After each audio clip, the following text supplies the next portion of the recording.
और क्या हालचाल, सब बढ़िया। तो नोवेल एपिसोड 108 की शुरुआत होती है और हमें तानसेन को बताया जाता है जो बर्निंग फ्लेम वैली का दूसरे नंबर का बुड्ढा था ना, उसकी ओर घूर घूर कर देख रहा होता है। बर्निंग फ्लेम वैली का दूसरा बुड्ढा समझ जाता है कि शायद उसने तानसेन को बहुत ही ज्यादा परेशान कर दिया है, इसलिए तानसेन उससे बहुत ही ज्यादा नाराज है। अब इसके बाद तानसेन चलता है तो जान के पास आ जाता है और जान से पूछने लगता है कि क्या तुम ठीक हो। जान चलता है तो कह देता है कि हाँ मैं ठीक हूँ। इसके बाद तानसेन चलता है तो यहाँ पर घोषणा कर देता है कि जो तीसरे नंबर का बुड्ढा है ना, वो हार चुका है और जान जीत चुका है। इसलिए वादे के मुताबिक जान को स्काई फायर 3 मिस्टीरियस चेंजिंग दे दिया जाए। अब जैसे ही तीसरे नंबर का बुड्ढा तानसेन की बात सुनता है ना कि वो हार चुका है, तो वो थोड़ा उदास और गुस्सा हो जाता है, लेकिन अब वो कुछ भी नहीं कर सकता, इसलिए अब वो सिर्फ पैर पटक कर ही रह जाता है। अब इसके बाद तानसेन चलता है तो दूसरे नंबर के बुड्ढे से भी पूछने लगता है कि क्या अब तुम्हें और कुछ कहना है। दूसरे नंबर का बुड्ढा भी समझ जाता है कि अगर अब उसने कुछ कहा ना तो शायद तानसेन के हाथों से उसमें मार पड़ेगी एकदम तगड़ी वाली, इसलिए दूसरे नंबर का बुड्ढा भी एकदम चुप पड़ जाता है और कहने लगता है कि इस बच्चे का टेस्ट दुख चुका है और जो बच्चा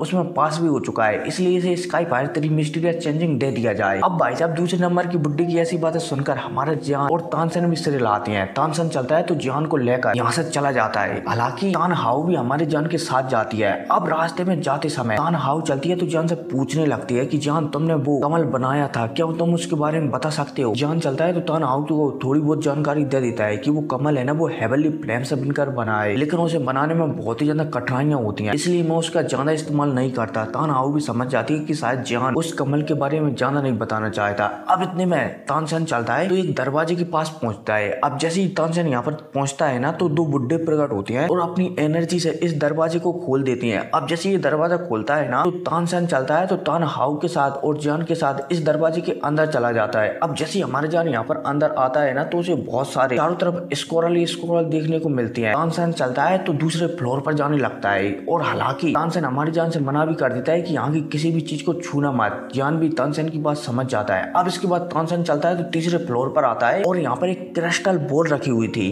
अब जैसे ही तानसेन इस क्रिस्टल बॉल को देखता है ना तो वो क्रिस्टल बॉल के बारे में जान को बताने लगता है कि जान तुम इस क्रिस्टल बॉल की सहायता से 3 मिस्टीरियस चेंजिंग का जो पूरा मेथड है ना उसे तुम सीख सकते हो। अब जैसे ही हमारे जान तानसेन की ऐसी बातें सुनता है ना तो जान हैरान हो जाता है। जान को सिर्फ ऐसा लगा था कि मानो तानसेन उसे सिर्फ एक स्क्रॉल देगा जिसकी सहायता से वो 3 मिस्टीरियस चेंजिंग को सीख सकता है, लेकिन तानसेन ने तो पूरा का पूरा डिब्बा ही दे दिया जिसकी सहायता से वो 3 मिस्टीरियस चेंजिंग क्या जिसने इसको इस्तेमाल किया है ना, बोला जाए तो पुराने बुड्ढों का अनुभव भी ले सकता है। जान चलता है तो बहुत ही ज्यादा खुश हो जाता है। अब तानसेन चलता है तो जान से कहता है कि जान जल्दी करो, यहाँ पर हम ज्यादा देर तक नहीं रुक सकते। हमारे जान भी समझ जाता है। जान चलता है तो आगे बढ़ता है और जो भी बॉल टाइप की रखी होती ना जादू वाली, उस पर अपने दोनों हाथ रखकर उसमें अपनी आध्यात्मिक शक्तियां डाल देता है और जो भी 3 मिस्टीरियस चेंजिंग का स्क्रॉल वगैरह सीखने का वो था ना मेथड, वो सीखने लगता है। अब जैसे हमारे जान इस बॉल पर हाथ रखता है ना तो ये बॉल किसी सूरज की तरह चमकने लगती है। अब जब तानसेन इस बॉल को ऐसे चमकते हुए दिखता है ना तो तानसेन हैरान हो जाता है कि बॉल इस तरीके से भी चमक सकती है। तानसेन यहाँ पर समझ जाता है कि जो जान है ना के लिए स्काई फायर 3 मिस्टीरियस चेंजिंग एकदम सही है, बोला जाए तो एकदम सूटेबल है, इसलिए शायद बॉल चमक रही है। अब तानसेन जानता है कि जान है ना वो बहुत ही आराम से इस टेक्निक को सीखेगा, इसलिए तानसेन चलता है तो यहाँ पर शांति से बैठ जाता है। अब अपने पिता को ऐसे बैठते हुए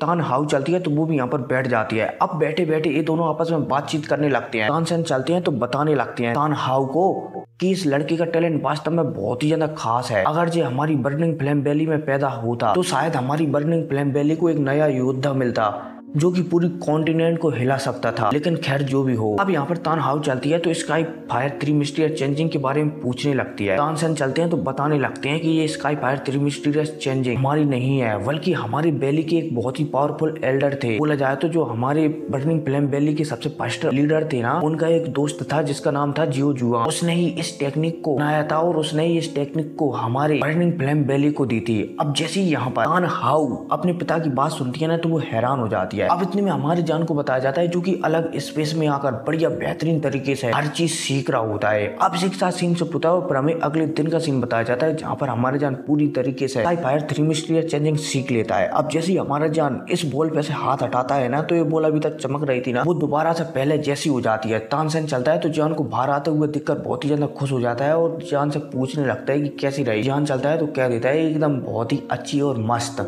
अब जैसे हमारी जान ने 3 मिस्टीरियस चेंजिंग को प्राप्त कर लिया ना तो वो तानसेन से सीधा बोल देता है कि मुझे काफी समय हो गया है यहाँ पर आए हुए, इसलिए मुझे यहाँ से जाना होगा। अब जैसे ही तानसेन जान की बात सुनता है ना तो तानसेन समझ जाता है कि शायद इस लड़के को कुछ जरूरी काम है, इसलिए यहाँ से इतनी जल्दी जाना चाहता है। तानसेन चलता है तो हामे से लाता है और जान को मतलब निमंत्रण देता है कि तुम जब भी बर्निंग फ्लेम वैली आना चाहो ना आ सकते हो, मैं हमेशा तुम्हारा एक VIP की तरह स्वागत करूंगा। हमारे जान भी हामे से लाता है और फाइनली तानसेन चलता है तो हमारे जान को बर्निंग फ्लेम वैली का जो भी गेट है ना वहाँ तक छोड़ देता है। हमारे जान चलता है तो वहाँ से नोटू 11 बोला जाए तो लिंगयान का क्लैन है ना वहाँ की ओर निकल जाता है। हालांकि लिंगयान के क्लैन जाते समय हमारे जान एक दो बार स्काई फायर 3 मिस्टीरियस चेंजिंग का इस्तेमाल करता है और इस्तेमाल कर हमारे जान को पता चल जाता है कि वो अब जो फिट्टियान है ना उससे भी बहुत ही आसानी से लड़ सकता है इस टेक्निक की सहायता से। अब हमारे जान चलता है तो फाइनली विधायक के क्लैन में पहुंच जाता है। अब जैसे ही हमारे जान यहाँ पर पहुंचता है ना तो जो बाहर चौकीदार ठाड़े हुए होते हैं ना वो जैसे हमारे जान को देखते हैं ना तो वो पहचान जाते हैं कि ये तो एक ग्रैंड मास्टर एल्पिनिस्ट या फिर बोला जाए तो लियू किंग के दोस्त ग्रैंड मास्टर एल्पिनिस्ट है। यहाँ पर जो चौकीदार था ना वो जान के सामने तुरंत झुकता है और जान को अंदर ले जाने लगता है। इतने में दूसरा बॉडी गार्ड चलता है तो वो लियू किंग को तुरंत हमारे जान के आने की खबर दे देता है। अब जैसे लियू किंग जान की खबर सुनता है ना तो वो तुरंत जान को रिसीव करने के लिए आ जाता है। अब जान भी लियू किंग की आंखों में मतलब कि इशारों में कह देता है। लियू किंग भी समझ जाता है और जान को एक कमरे में ले जाता है। अब यहाँ पर ले जाने के बाद हमारे जान चलता है तो लियू किंग से पूछने लगता है कि मैंने तुम्हें जो जानकारी इकट्ठा करने के लिए दी थी क्या तुमने वो जानकारी इकट्ठा कर लिया है। लियू किंग भी हमें से रिला देता है कि हाँ, तुमने जिस लड़की के बारे में बोला था ना सिंगलिंग नहीं क्या नाम है रिंगलिंग, वो लड़की है ना वो हे क्लैन से संबंधित है और जो हे क्लैन है ना वो पिल टावर के 5 क्लैनों में से एक है। हालांकि इनकी पावर बहुत ही ज्यादा कम हो चुकी है, फिर भी मुझ जैसे या फिर बोला जाए तो अपन जैसे क्लैनों को तो वो बहुत ही आसानी से निपटा सकते हैं। हमारे जान भी समझ जाता है। अब इसके बाद हमारे जान चलता है तो दूसरी लड़की के बारे में पूछने लगता है कि मैंने तुमसे एक और लड़की के बारे में बात की थी लिटिल फेरी डॉक्टर, क्या उसके बारे में कुछ पता चला। अब जैसे विधायक यहाँ पर लिटिल फेरी डॉक्टर का नाम सुनता है ना तो वो थोड़ा हिचकिचाने लगता है, लेकिन पुट चलता है तो हमारे जान से कहने लगता है कि क्या तुम उसी लड़की की बात कर रहे हो जिसके पास पॉइजन बॉडी है। अब भाई साहब जैसे हमारे जान लुई किंग की बात सुनता है ना तो वो समझ जाता है कि शायद लुई किंग को पता चल चुका है, क्योंकि हमारे जान ने लुई किंग को लिटिल फेरी डॉक्टर की पॉइजन बॉडी के बारे में नहीं बताया था। लुई किंग चलता है तो जान को बताने लगता है कि जो लिटिल फेरी डॉक्टर या फिर वो पॉइजन बॉडी है ना उसने सेंटर प्लेन में आते ही बहुत सारे लोगों को अपनी ओर आकर्षित किया है और चूंकि उस लड़की के पास पॉइजन बॉडी है जो कि बहुत ही ज्यादा खतरनाक होती है, इसलिए बहुत सारे फैक्शन उसके पीछे पड़ चुके हैं। बोले जाए तो बहुत सारे इंसान उसके पीछे पड़ चुके हैं। इनमें से सबसे ऊपरी नाम है आइसलेवर बैली का। आइसलेवर बैली का बुड्ढा तो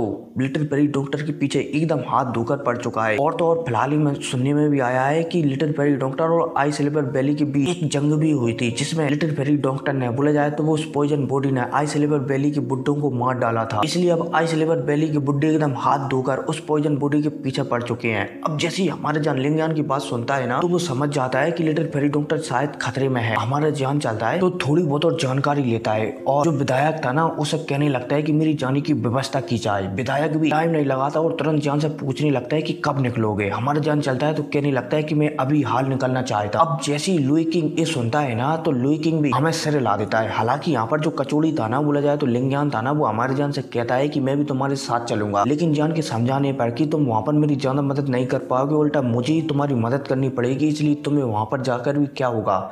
इसलिए लिंगयान भी यहाँ पर मान जाता है। अब इसके बाद यहाँ पर लुई किंग चलता है तो एक स्क्रॉल बोला जाए तो मैप का टुकड़ा हमारे जान को दे देता है और तुरंत जो लुई किंग का बॉम्ब होल था ना जो बर्निंग फ्लेम वैली ने 3 सालों के लिए लुई किंग को दिया था उसके पास आ जाता है। अब यहाँ पर आने के बाद लुई किंग चलता है तो एक नाव निकालता है और जान को दे देता है और जान से कह देता है कि तुम 5 दिनों के अंदर अंदर पिल सिटी में पहुंच जाओगे। अब जैसे ही हमारे जान लुई किंग की बात सुनता है ना तो वो हमें से रिला देता है और जो भी पोर्टल वगैरह है ना उसमें चला जाता है और नाव को निकालकर आगे बढ़ने लगता है। अब जैसे जैसे हमारे जान आगे बढ़ता जाता है उसे लिटिल फेरी डॉक्टर की याद आती जाती है। हमारे जान चलता है तो नाव में बैठकर जो 3 मिस्टीरियस चेंजिंग है ना उसका ट्रेनिंग करने लगता है और पलक झपकती 5 दिन गुजर जाते हैं और 5 दिन बाद फाइनली हमारे जान जो सेंटर प्लेन का मेन एरिया है ना वहाँ पर पहुंच जाता है। अब जैसे हमारे जान पहुंचता है ना तो सबसे पहले हमारे जान चलता है तो चारों तरफ देखने लगता है जहाँ पर चमक ही चमक थी चारों तरफ। जान चलता है तो इस चमक को नजरअंदाज कर यहाँ पर मन में कहता है कि जान आ चुका है सेंटर प्लेन हंगामा मचाने के लिए। अब जैसे हमारे जान कहता है ना तो जो प्लेटफॉर्म था ना बोला जाए तो चबूतरा था ना जिस पर बॉम्ब होल घूमता रहता था। हमारे जान चलता है तो इस चबूतरे से बाहर निकलकर बोला जाए तो उतरकर एक दिशा में जाने लगता है। अब हमारी जान ने 50 से 60 कदम बढ़ाई थे तभी एक बंदा हमारी जान को पर्चे बांटते हुए दिख जाता है। अब जैसे हमारे जान इस बंदे को पर्चे बांटते हुए दिखता है ना